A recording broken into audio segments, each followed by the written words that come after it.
O Fábio. Você mora onde, Fábio?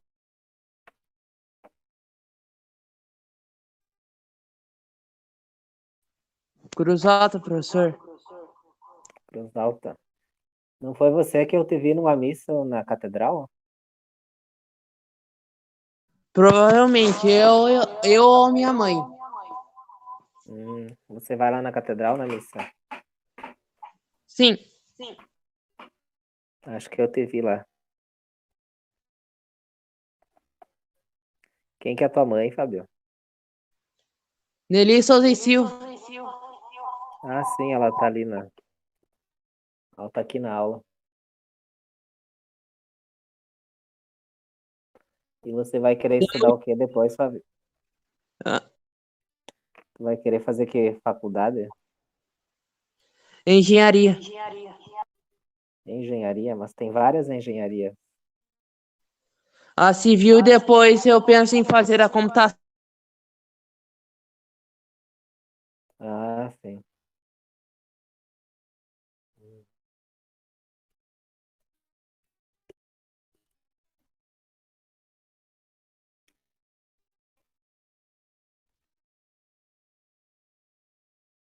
Parece que tá dando um eco no teu microfone, Fábio. É que os dois telefones estão muito perto um do outro.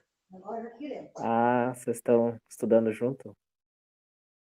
Sim. Mas agora já tirei. E a tua mãe também vai fazer o Enem?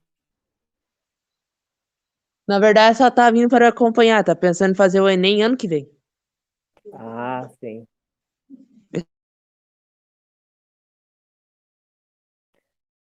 É Sabe que eu que fui. 20 anos sem ir pra escola fica meio difícil fazer. De supimpa, né? ah, Sabe que eu fui colega do meu pai no ensino médio?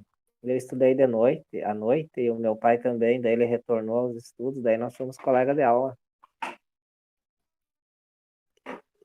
Aí, só que daí eu não podia Agora fazer bagunça.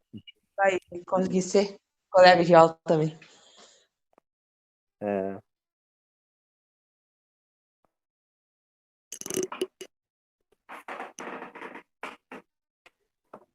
hoje a professora de química não conseguiu, ela vai dar aula quinta-feira no meu horário.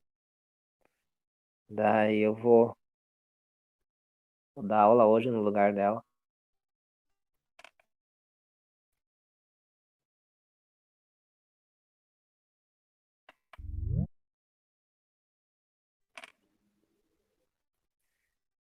Seja bem-vinda, Mari.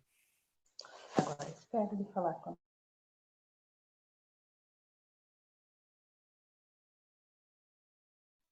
Pessoal. Professor, como é que tá os outros dois padres? É que disseram que tinham se acidentado? Também foi um susto. O padre Márcio me ligou para ir lá no hospital. Daí eu fui lá, ele estava bem, e o outro mais novo é que tinha se machucado um pouco, mas ele não quebrou nada. Foi um Quem susto. que foram os padres? O padre Márcio e o padre Luiz Carlos se acidentaram Ah, Márcio. quinta-feira passada, eu acho.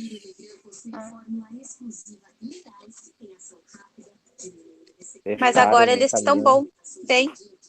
Estão bem, não falei mais com eles, mas parece que estão bem.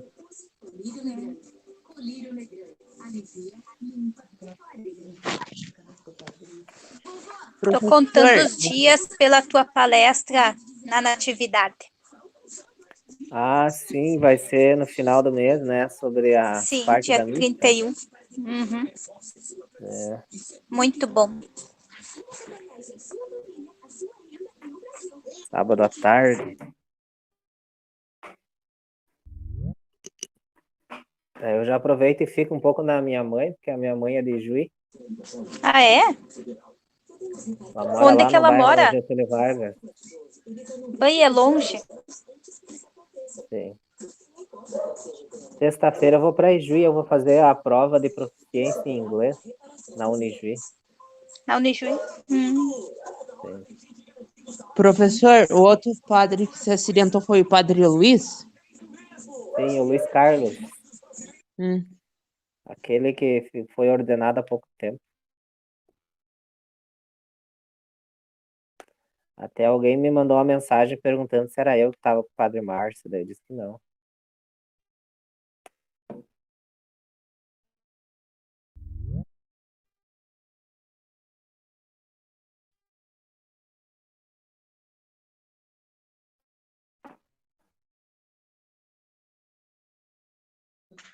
É que a gente às vezes vai fazer visita nas casas com o Padre Luiz.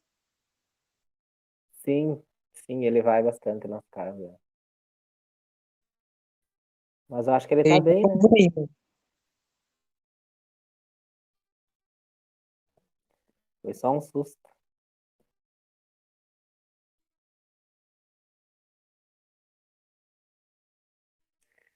É que é nós que somos religiosos dizemos que foi Deus que ajudou.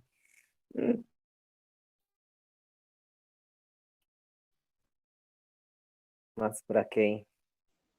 Mas graças a Deus não aconteceu nada. Não, não. Ainda bem, né? Então são 7h29. Vamos iniciar já a nossa aula. Hoje seria aula com a professora Viviane, de Química, mas ela, à tarde, me mandou uma mensagem dizendo que estava sem internet. Que provavelmente até essa noite não viria. Então ela pediu para trocar e eu ofereci o horário de quinta-feira à noite. E hoje vou trabalhar com vocês, então.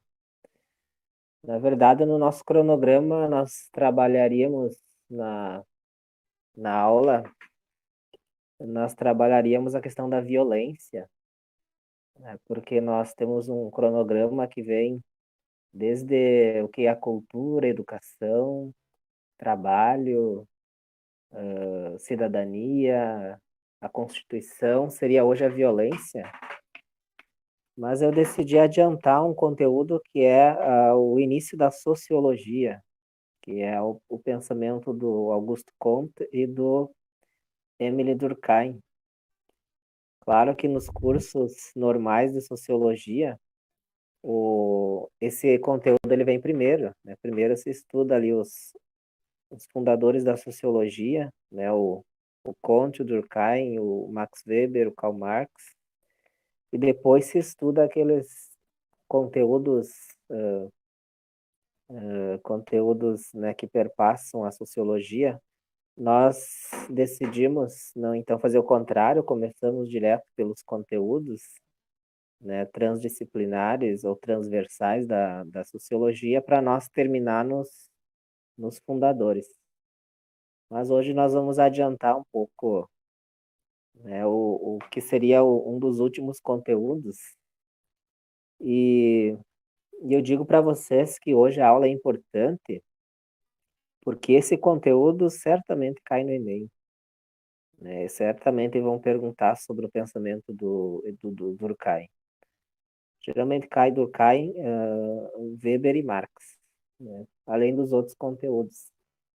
Mas o Durkheim, quase todas as provas do Enem, ele cai. Então, vamos ver assim se a gente consegue entender um pouco o pensamento desses autores. Eu vou compartilhar com vocês a tela. Qualquer coisa, se vocês não estiverem me ouvindo ou não estiverem enxergando, vocês me falam.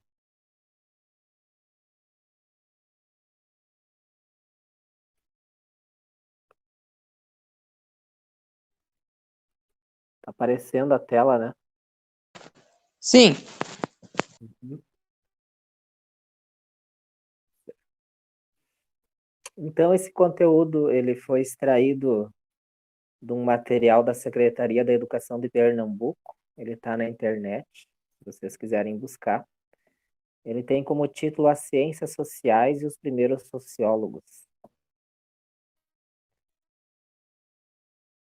Então, o surgimento da sociologia e os primeiros sociólogos. A sociologia é uma ciência muito recente, né? Se nós pensarmos assim, por exemplo, a matemática é muito antiga. Também a física, Não, a física, ela é também um pouco mais recente, porque a física vem ali de Galileu, né? Galileu, Kepler, mas se nós pensarmos a sociologia e também a psicologia, são conteúdos, são disciplinas muito novas, recentes na humanidade. E alguns apontam como este senhor aí de nome Auguste Comte, alguns chamam ele de Augusto Comte, que nasceu em 1798 e 1857. Ele é um pensador e filósofo francês, considerado o precursor do positivismo. Positivismo, ele é uma doutrina científica, digamos assim, doutrina científica, interessante, né? Ele é um modo de pensar científico de que acredita que a ciência seria a última etapa da evolução da humanidade. A primeira etapa seria o pensamento religioso, em que se explicaria, né, o mundo através dos mitos, né, de um ser transcendente, invisível. Essa seria a primeira etapa do estágio da humanidade. A segunda etapa seria a filosofia que já não se alicerça mais em algo fora desse mundo, mas na própria razão. Seria a segunda etapa da humanidade, e a terceira etapa e a última, né, seria a ciência, o ponto mais Professor, alto da qual é humanidade. a segunda etapa mesmo? A segunda etapa é a filosofia. Ah, tá, muito obrigado. Filosofia, então, que o ser humano não explica mais, né, as coisas pelos mitos, mas pela razão, pela racionalidade. E a terceira e última etapa, o Augusto Comte dizia que é a ciência. A ciência em que se faz um teste científico, né? Se tem uma observação, depois uma hipótese, depois se faz um teste e depois se encontra a lei, né? A lei científica. E é tão interessante o pensamento do Augusto Comte que ele é inclusive contra aqueles que querem procurar o porquê das coisas, né? De uma certa forma, o filósofo é aquele que pergunta por quê, né? Por que isso, por que aquilo? E Augusto Comte dizia: nós não devemos nos perguntar o porquê das coisas, nós devemos nos perguntar como funciona, porque o porquê a gente nunca vai saber. A gente tem que saber como funciona, isso que é importante. Só que a pergunta do como é a pergunta da ciência, né? A pergunta do porquê é a pergunta da filosofia. Então, o Augusto Comte dizia que é o último estágio, né, da evolução do ser humano, da cultura, é a ciência. A ciência de dados objetivos e neutros. Aqui não vai aparecer, mas depois eu posso comentar, de que a nossa bandeira do Brasil, ela é influenciada por Augusto Comte, vocês sabiam? Não. O que está escrito na Bem, nossa não. bandeira do Brasil? Ordem e progresso. Essa frase é do Augusto Comte. Ele tinha a frase assim, a ordem como meio, né? Como é que ele dizia? O amor como princípio, a ordem como meio e o progresso como fim. Só que daí na nossa bandeira do Brasil ficou ordem e progresso e falta o amor, então, que o Augusto Comte dizia, o amor é o princípio, né? Depois vem o progresso, né? A ordem como meio e o progresso como fim. Então, é a ideia do Augusto Comte. Ele acreditava que era possível planejar o desenvolvimento da sociedade, do indivíduo, com critérios Professor, semelhantes acho que é da essa ciência. frase aqui. Oi? Eu acho que achei Encontrou? a frase. O progresso não é mais desenvolvimento do que a ordem. Uhum. sim, sim, dentro da ideia dele, né? Então, mas se vocês procurarem na internet, procurem essa frase assim, o amor como princípio, a ordem como meio e o progresso como fim. Vocês vão encontrar o Augusto Comte. Ele acreditava que era possível planejar o desenvolvimento da sociedade e do indivíduo com critérios semelhantes aos das ciências exatas e biológicas. Foi um tempo ali, por exemplo, ali o século XVI, XVII, né, e depois, principalmente o século XIX, a ciência ela teve muitas descobertas, né? Muitas coisas foram sendo então explicadas pela ciência e houve uma grande euforia e otimismo, né? Que Faz se sentido, chegou a já que a maior parte da vida dele foi no século XIX. e então assim se tinha um otimismo muito grande com a ciência, se acreditava que a ciência ia explicar todas as coisas, inclusive a existência de Deus. Ali começa também um certo ateísmo, né?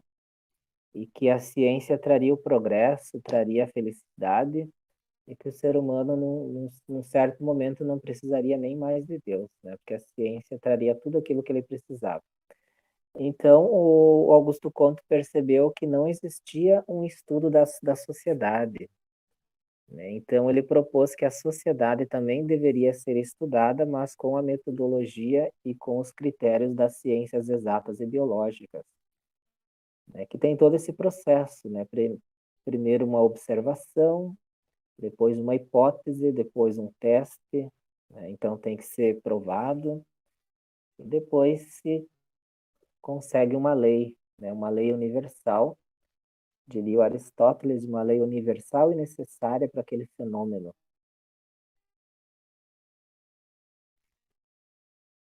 Por isso, então, Augusto Comte também é considerado o grande sistematizador da sociologia, o pai da sociologia. Ele chamava de física social, né? Então, ele dizia que a sociedade ela funciona como uma máquina, né? Algo físico assim.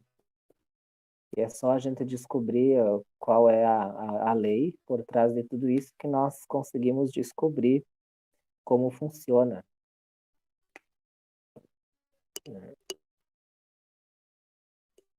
Então ele desenvolveu o positivismo. Um dos fundamentos do positivismo é a ideia de que tudo que se refere ao saber humano pode ser sistematizado segundo os princípios adotados como critério de verdade para as ciências exatas e biológicas.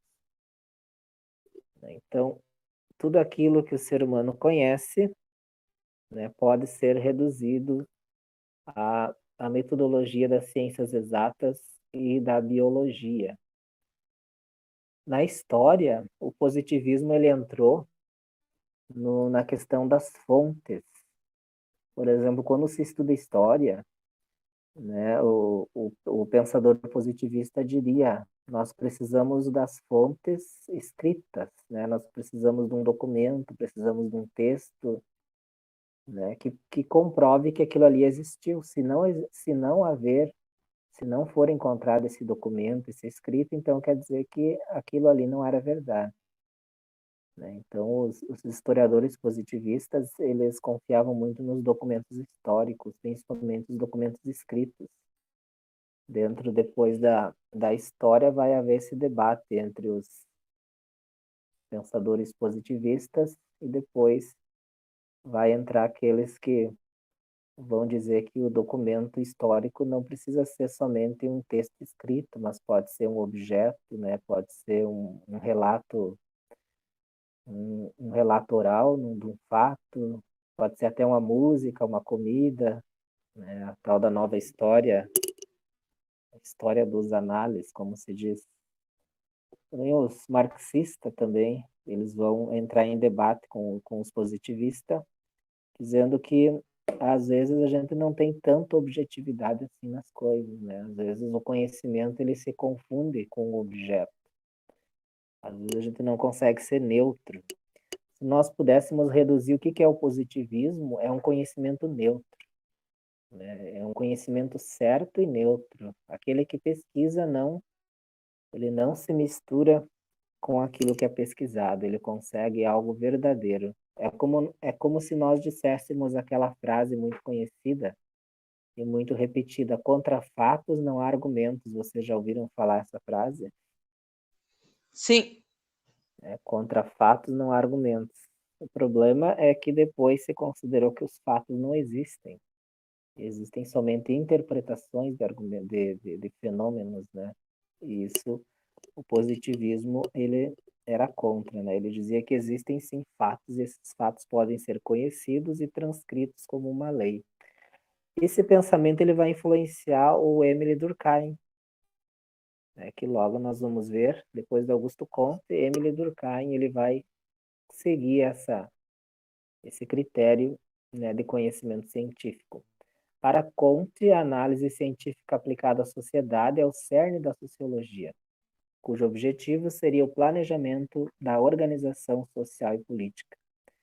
Pelo pensamento positivista, né, se pode organizar uma sociedade perfeita, racional, em que cada um, né, tenha uma tarefa e vai fazer aquela tarefa porque é algo racional, né, algo planejado. Então, seguindo o pensamento de Augusto Comte, né, aquele que é considerado, né, o verdadeiro fundador da sociologia, porque ele dá o nome também a essa disciplina, né, é o Émile Durkheim. Em uma das aulas eu até brincava com vocês que se vocês olharem somente o título do livro, Emily, às vezes vocês podem até achar que é uma mulher, mas é um homem, né? E o mais interessante é que praticamente quando um morre, o outro já nasce. E eu sempre achei que era uma mulher, é verdade. É verdade. Sempre achei que era uma mulher. Esse é o Émile Durkheim, fundador da Escola Francesa de Sociologia. Para ele, a sociedade sempre está acima dos indivíduos, dispondo de certas regras, normas, costumes e leis. Estas se solidificam em instituições sociais e são a base da sociedade. Vamos lembrar, assim, que todos nós nascemos dentro de uma sociedade muito mais antiga do que nós, né? E quando nós entramos nessa sociedade, essa sociedade já tinha regras, né? Já tinha costumes, já tinha até mesmo uma linguagem, nós tivemos que aprender tudo isso, né? A gente foi aprendendo dos nossos pais, depois olhando e observando como os outros faziam. Então, nós entramos dentro de uma cultura, nós não criamos, né, totalmente essa cultura. Essa cultura, ela quase que imposta a nós e nós temos que obedecer.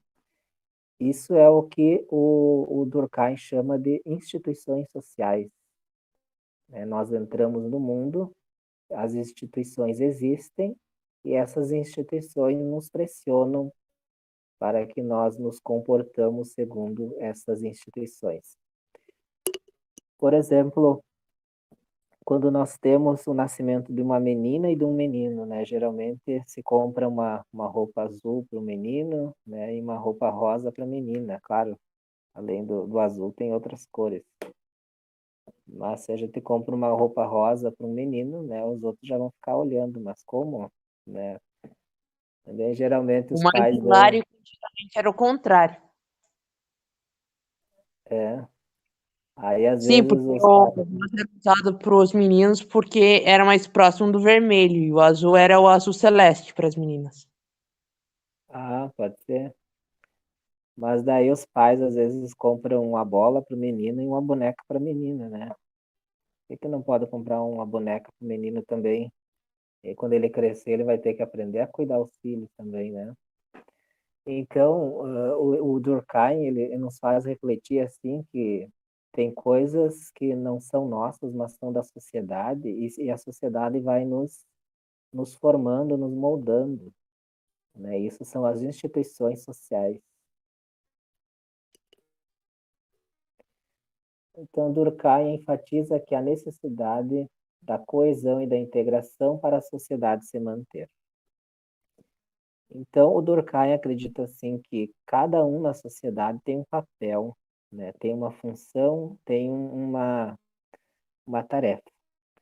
E as pessoas vão vivendo juntos, né? Vão contribuindo uma com as outras, e isso então é integração e coesão, né? Então, a sociedade é como um organismo, né? Como um corpo que tem vários membros, e esses membros trabalham em conjunto em prol da sociedade. Isso é coesão e integração, né? O Durkheim, ele acredita que isso é que faz com que a sociedade seja saudável, né? Quando cada um sabe o seu papel, sabe o que tem que fazer e o que não deve fazer. Para ele, a força da sociedade está na herança transmitida por meio da educação às gerações futuras. Então, para o Durkheim, é necessário que os pais eduquem as crianças conforme eles foram educados, conforme os valores que eles receberam, conforme a sociedade pede que cada pessoa se comporte, né? Então, quando nós olhamos o pensamento do Durkheim, parece assim que nós ganhamos um peso grande da sociedade, né, que nos exige várias posturas. Numa das primeiras aulas, eu dizia que hoje nós temos uma sociedade depressiva porque a sociedade ela nos impõe muitos padrões, às vezes inalcançáveis, né? Que a gente tem que estar feliz o tempo inteiro, tem que ter uma boa aparência, né? Tem que ter dinheiro, tem que ter um monte de coisa, e é quase inalcançável que as pessoas acabam deprimindo, né? Elas acabam pensando, né? Eu não vou conseguir atingir tudo isso, então, né? As pessoas acabam tendo uma baixa estima. Claro que não era isso, não era isso o tempo do Durkheim, né? O Durkheim aí fala de valores, né? De respeito, de principalmente as autoridades, as instituições. Mas hoje, se nós pensarmos bem, hoje a sociedade também ela nos impõe várias regras, né? Vários modos de viver, e às vezes é um peso para nós. Então, Durkheim, ele ele valoriza bastante as instituições sociais. O que são instituições sociais? É tudo aquilo que existe antes de nós e nos ajuda a viver em sociedade. É a família, é a escola, é o Estado, é a religião. Hoje nós vivemos uma crise nas instituições sociais, né? Nós temos uma crise na instituição família, uma crise na instituição escola, uma crise na instituição Estado, né? E uma crise dentro da questão religiosa, né? É claro que a sociedade, agora fugindo um pouco do pensamento de Durkheim, a sociedade ela é uma constante crise, porque existe mudança, né? E toda mudança ela gera uma certa crise até as pessoas, né? Até as instituições descobrirem para onde elas estão indo. Talvez nós estamos num momento de descoberta, né? De novas possibilidades, né? Talvez reinterpretar um pouco como nós concebemos as instituições. Mas para o Durkheim, não. O Durkheim dizia que as instituições têm que ser sólidas, têm que ser sólidas e têm que ser o que sempre foram, não pode haver mudanças, porque isso, né, gera um mal-estar na sociedade. Então, a família tem que ser forte, o Estado tem que ser forte, a religião tem que ser forte, a educação tem que ser forte, né? Não pode entrar em crise. São, segundo Durkheim, as instituições sociais que reúnem os elementos básicos e essenciais de uma sociedade, né? Sem as instituições sociais, nós vivemos um caos. Nós vivemos, depois o Durkheim vai falar em anomia. Isso provoca, inclusive, o suicídio. Se der tempo, a gente vai ver um pouco sobre o que o Durkheim pensa do suicídio. Para ele, a ausência das instituições ou a fragilidade das mesmas gera o conflito social, caracteriza o estado de anomia. Anomia é, por exemplo, vocês estão numa sala de aula presencial, né? E o professor sai da sala de aula. E daí? Aí tem aqueles que já têm as regras já interiorizadas e eles vão continuar fazendo as atividades, né? Como se o professor estivesse ali. Mas aqueles que não têm a regra interiorizada e eles agem somente porque eles são, então, obrigados, né, e coagidos, talvez eles podem fazer da sala de aula uma bagunça. Anomia é quando não existe mais lei, não existe mais regra, cada um faz o que quer, do jeito que quer, como quer. Então, o Durkheim diz que isso é um perigo, né? Quando não se tem instituições sólidas, quando não se tem leis, né, leis claras, né, nós podemos cair na anomia, né, na falta de norma. Então, Durkheim, ele tem um ponto muito importante na teoria dele, que são os fatos sociais. Se vocês quiserem anotar pelo menos isso, né, os fatos sociais, que geralmente nas provas, quando se pergunta qual é o principal pensamento de Durkheim, são os fatos sociais. Então, os fatos sociais significa assim que na sociedade nós podemos observar os fenômenos, né? E esses fenômenos eles podem ser inteligíveis porque eles são fatos sociais, né? Porque eles são fragmentos da realidade que podem ser interpretados.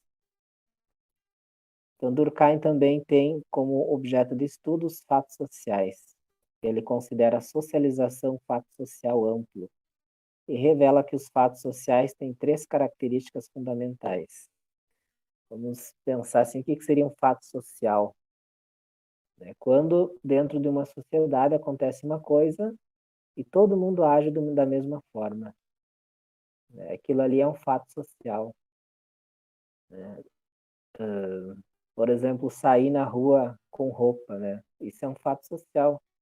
Se vocês virem alguém, né, sem roupa pela rua, provavelmente, né, ou enlouqueceu, né, ou está querendo ser preso, porque usar vestes, né, usar roupas é um fato social, né, é o que todo mundo já nasceu e já aprendeu que é assim. Então, o fato social ele tem três características: exterioridade, generalidade e coerção. Vamos ver cada um deles. O que é exterioridade? Existem e atuam sobre os indivíduos independente de sua vontade ou adesão consciente. Um fato social é algo que está fora do indivíduo, não é ele que escolhe que é assim, né? Não foi ele que criou, né? A regra já existe. E gostando ou não, a pessoa vai ter que obedecer. Por exemplo, hoje, né, antigamente não era assim, mas hoje fazer o ensino fundamental e o ensino médio é um fato social, porque não depende mais da vontade da pessoa, né? Se ela disser eu não quero mais, né, e não tiver a idade própria, né, ela pode ser, inclusive, punida, né? Não, talvez não ela, mas a família, né? Porque é uma obrigação, é algo de fora, não depende da vontade da pessoa, né? Isso é uma das características de um fato social, a exterioridade, é exterior à vontade da pessoa. Outra característica do fato social é a generalidade. É social todo fato que é geral, isto é, que se repete em todos os indivíduos ou pelo menos na maioria deles. Então, é fato social quando todo mundo faz daquela forma. Então, muitas coisas, né, elas se tornam, né, de tão comum um fato social. Quem sabe aquela questão que a gente falava antes, que eu dizia antes, né, dos pais darem uma bola para o menino e uma boneca para a menina. De tão repetido se tornou um fato social. né? Que quase todo mundo faz assim.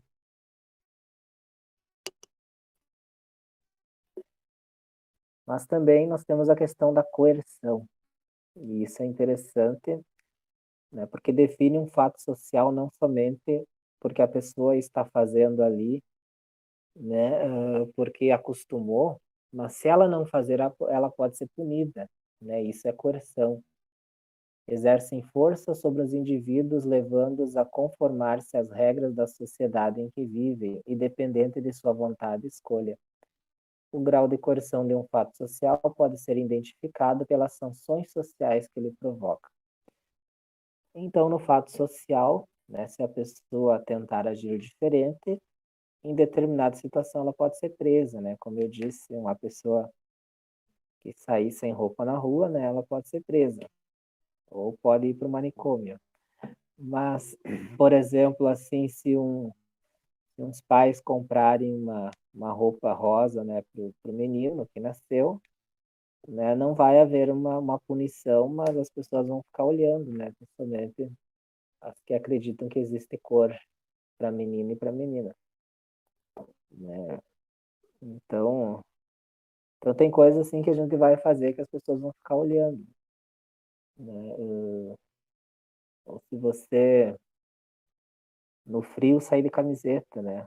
Hoje é um fato social a máscara, né? Se a gente sai sem máscara por aí, as pessoas já ficam olhando. Não deixa de ser uma forma de coerção.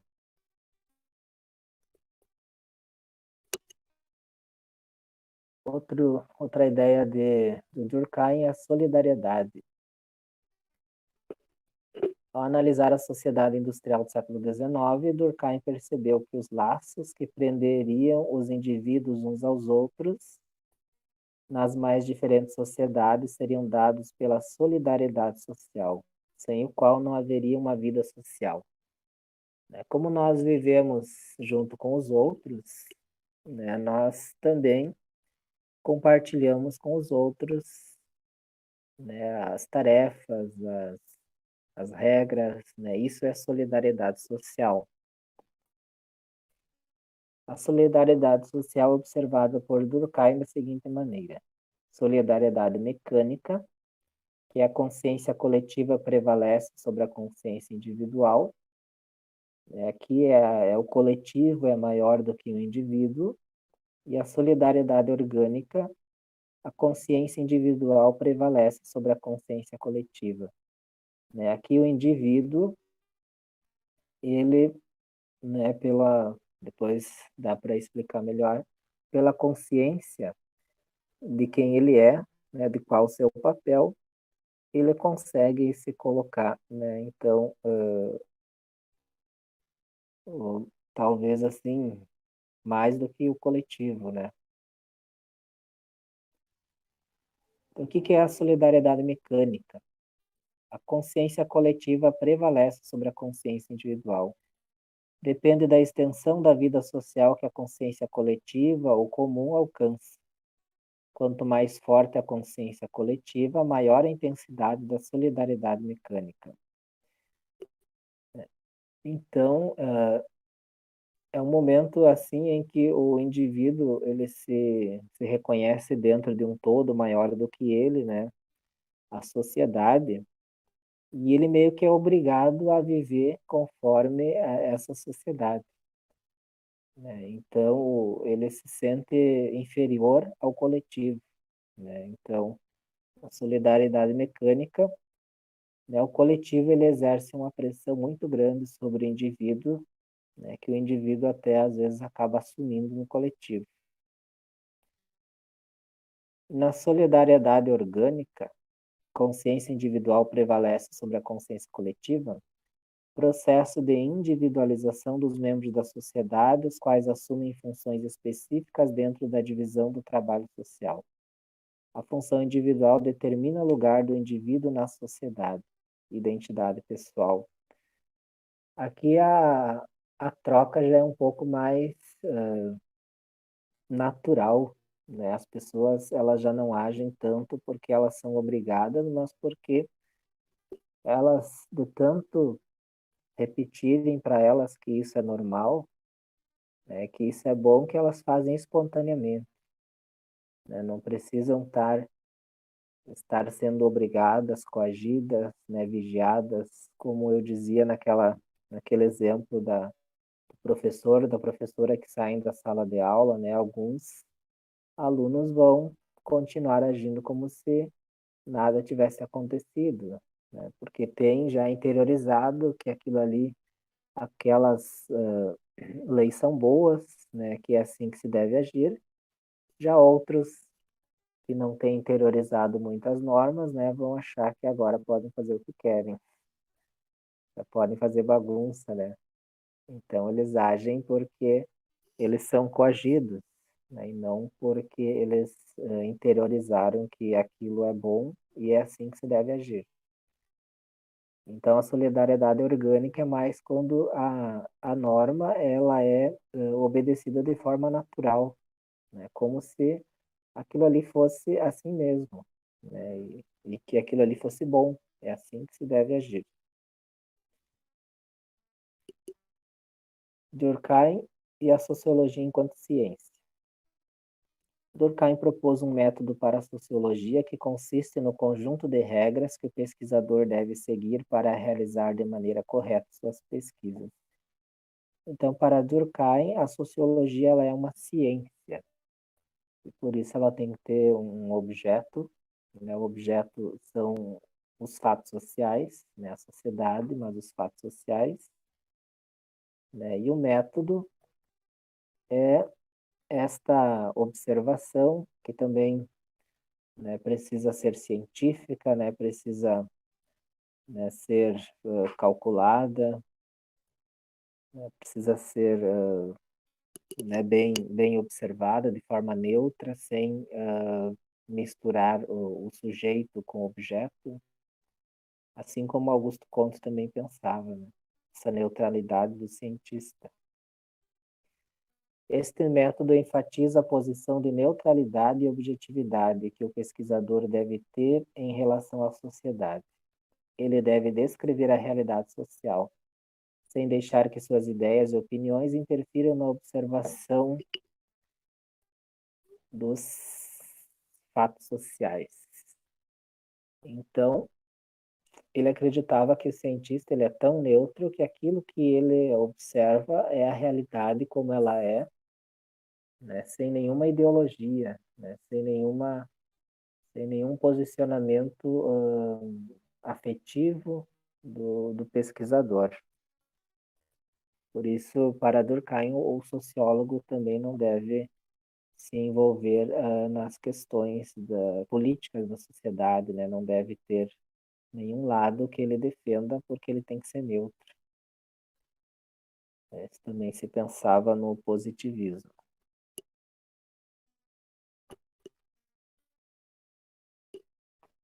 Então, alguém quer fazer algum comentário? Tudo certo? Muito difícil?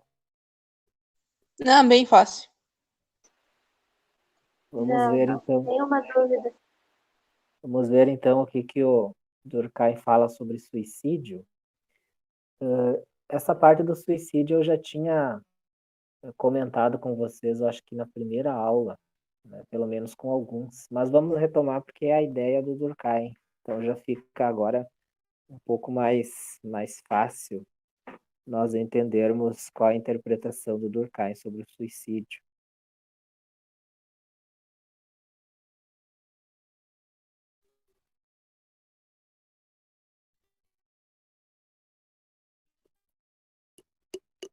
Então, suicídio é o pensamento do Durkheim, mas ele foi aqui organizado, sistematizado pelo João Francisco Cabral. Foi tirado, então, da obra desse João Francisco. O que é o suicídio, né, segundo o Emile Durkheim? O suicídio é todo caso de morte que resulta direta ou indiretamente de um ato positivo ou negativo executado pela própria vítima e que ela sabia que deveria produzir esse resultado. nós pensarmos assim na etimologia da palavra, né? O Cid é morte, né? E o sui é eu produzo a minha morte. Então, o suicídio é esse ato em que a pessoa produz a própria morte.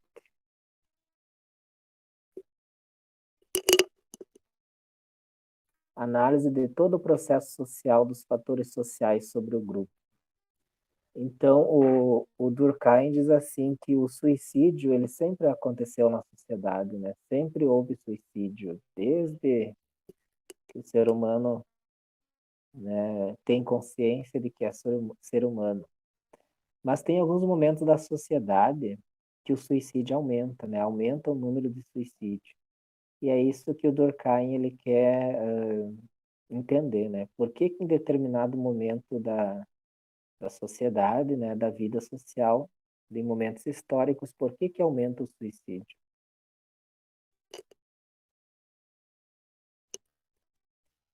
Então, cada sociedade possui a cada momento da sua história uma atitude definida em relação ao suicídio. Se nós olharmos para a história, né, geralmente nos tempos de crise econômica, né, acontece o suicídio ali na queda da Bolsa em 1929, né, houve muitos suicídios. Né, mas também em momentos, né, de crises, depois o Durkheim vai falar, momento de crise de valores, né, de perda, assim, da noção do que é certo, do que é errado. Né? Isso gera, inclusive, uma crise de sentido da vida. Então, Durkheim, ele diz que existem 3 tipos de suicídio. O suicídio egoísta, mas depois eu vou explicar o que é. Não é o que a gente está entendendo agora, provavelmente, né? É outra coisa esse suicídio egoísta. O suicídio altruísta e o suicídio anômico. Então, o que é esse suicídio egoísta? O ego é o eu, né? Em latim é eu. O ego individual se afirma demasiadamente face ao ego social.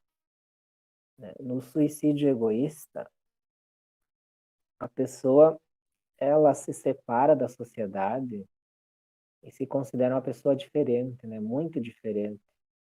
Inclusive tão diferente que ela já não consegue mais se colocar dentro do social, já não se reconhece mais fazendo parte daquele grupo.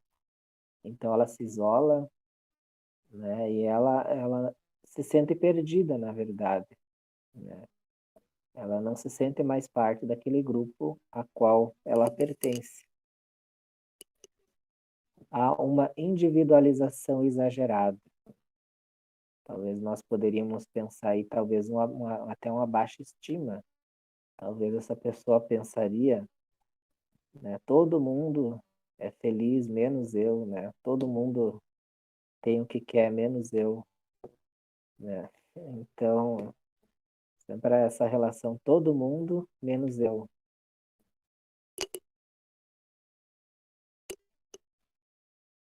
As relações entre os indivíduos e a sociedade se afrouxam, fazendo com que o indivíduo não veja mais sentido na vida, não tenha mais razão para viver.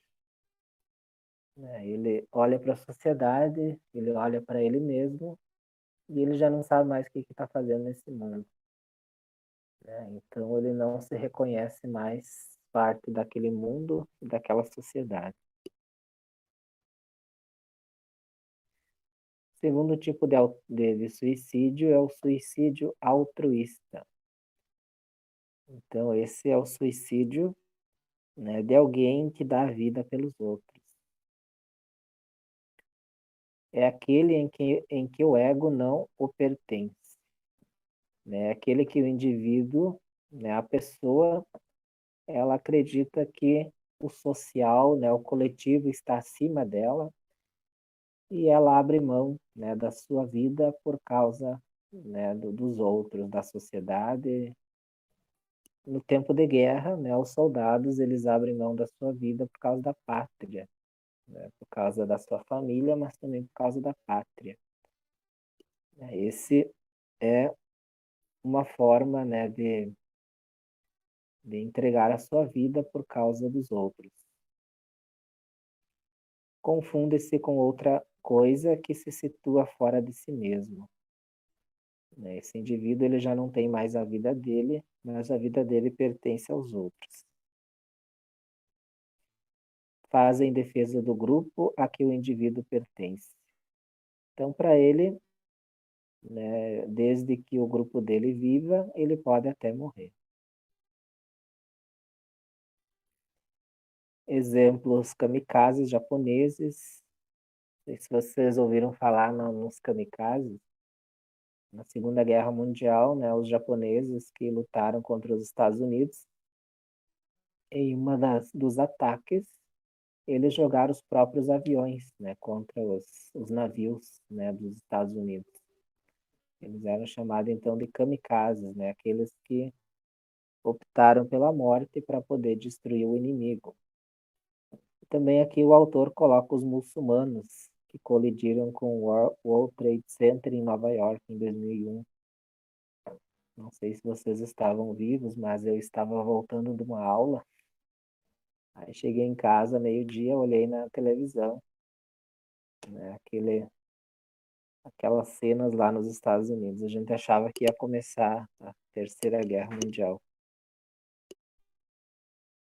E o terceiro tipo de suicídio, o suicídio anômico.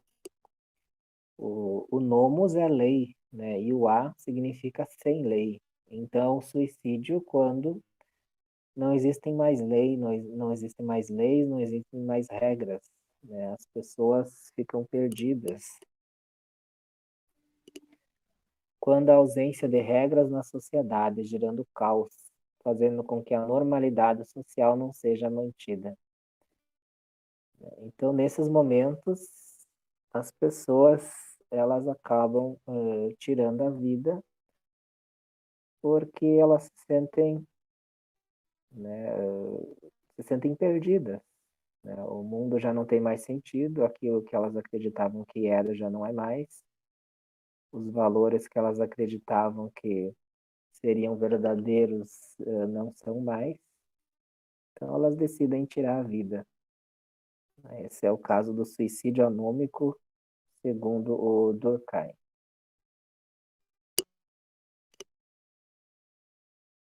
Em uma situação de crise econômica, por exemplo, né? Outra situação é quando existe uma crise econômica, pessoas perdem muito dinheiro, talvez elas contavam com esse dinheiro para outras situações, e elas se dão conta de que já não tem mais. Não é do tempo de vocês, mas em 1992, por aí, teve um tal do Plano Collor, que muita gente acabou perdendo dinheiro, né? As pessoas tinham dinheiro no banco e de uma hora para outra elas não tinham mais nada, porque o presidente Fernando Collor, né, ele tomou todo o dinheiro das pessoas, né? Muitas pessoas ficaram desesperadas, né? Tem algumas que até hoje não conseguiram receber esse dinheiro.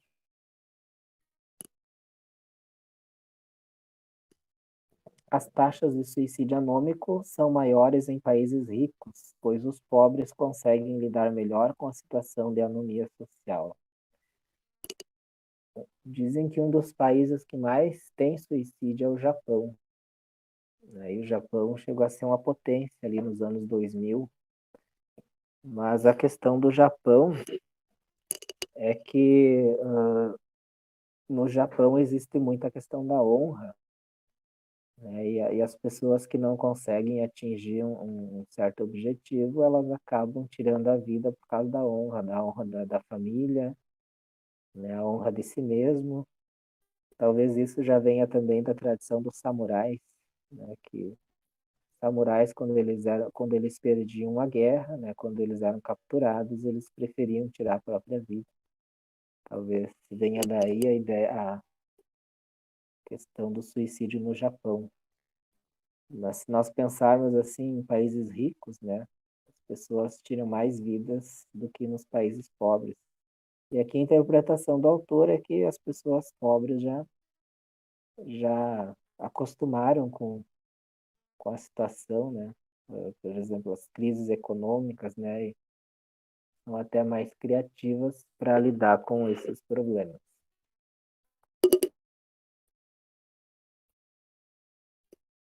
Pois é, eu estava meio com receio de trabalhar a questão do suicídio com vocês. Claro, esse é uma interpretação do Durkheim, né, um sociólogo, porque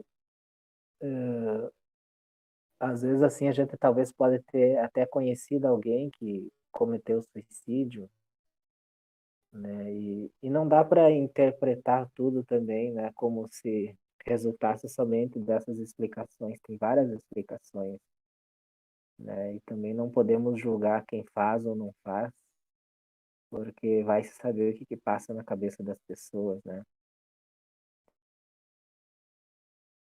Certo. Vamos dar uma olhada, então, como forma de revisão. Aqui eu tenho uns mapas mentais, que talvez dá para resumir um pouco o que foi a nossa aula hoje no pensamento do Augusto Comte e do Emile Durkheim. Eu vou abrir aqui. Já estamos quase encerrando a nossa aula.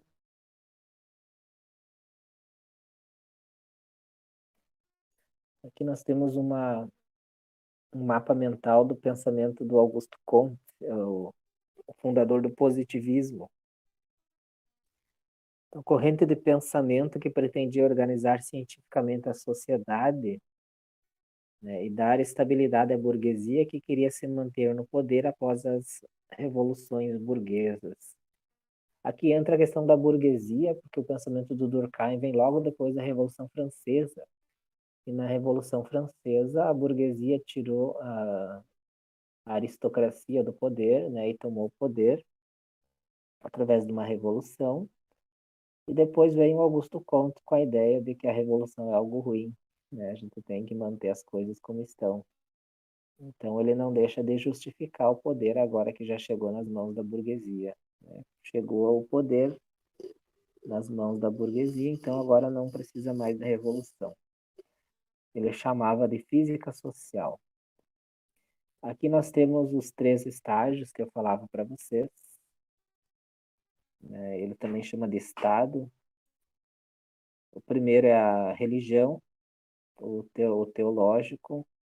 Segundo estado é a filosofia, que também é um metafísico. E o terceiro estado é a ciência e é o positivismo, né?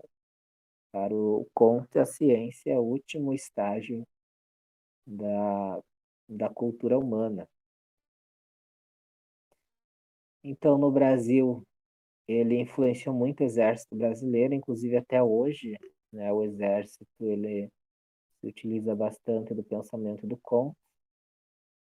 Nós temos na bandeira do Brasil a palavra ordem e progresso, que vem exatamente da ideia do positivismo, né? O amor como princípio, a ordem como meio e o progresso como fim. Houve deturpações das ideias de Comte. Algumas pessoas interpretaram essa tal da evolução como também, né, uma questão de que alguns são mais e outros são menos, e isso causou um racismo científico, né? E também aqui no Brasil a política do branqueamento, em que foram trazidos, né, imigrantes, né, não somente para viverem no Brasil e ajudarem o Brasil a crescer, mas também para fazer um branqueamento. Então, nós temos aí a questão da ordem e progresso, mais uma vez, né? Claro, a ordem é uma questão mais estática, né? E o progresso, questão mais dinâmica, um movimento sempre para frente. Opa, tem um problema aqui. E agora para terminar, vamos ver um mapa mental sobre as ideias do Durkheim. Só vou abrir aqui.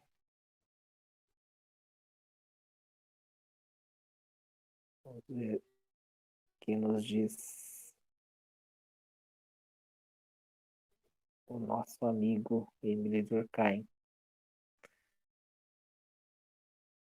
Então, ele sistematizou a sociologia enquanto ciência, por isso dá para dizer que ele é o verdadeiro pai da sociologia, né? Enquanto Comte fazia uma reflexão mais filosófica, o Durkheim ele fez de fato uma pesquisa científica, né? Ele colocou objeto, colocou método na ciência. Os processos sociais então geram consciência coletiva, a nossa educação, a nossa relação com os outros nos introduzem as normas, né? E a partir disso que nós vamos vivendo em sociedade, obedecendo normas, regras, né, que são fatos sociais, comportamento da vida coletiva, que é coercitivo, exterior e geral.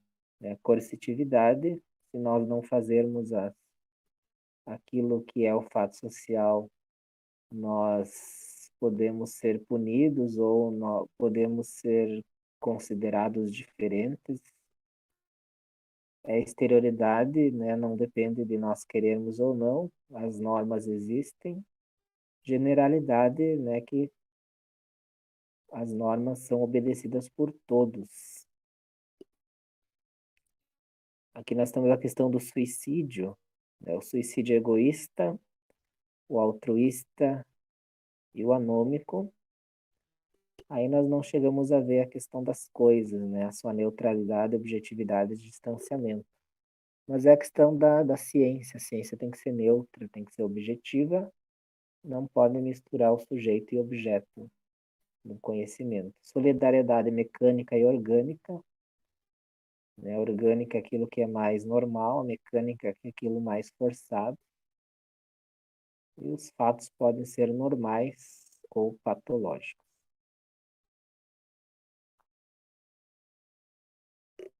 Não sei se vocês têm alguma questão, querem destacar algum ponto, nós temos ainda alguns minutos. Alguém quer destacar alguma questão ou que não concordou também? Não tem problema. Eu também não concordei com algumas ideias do Durkheim.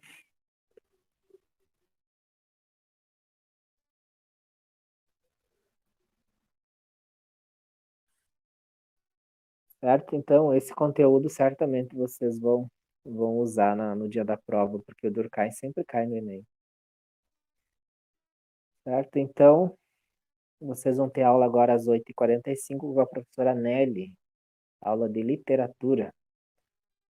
Então, vou encerrando agora. Obrigado pela presença e a participação na aula. Até a próxima, então. Tchau, professor. Tchau, tchau. Tchau, professor. Tchau.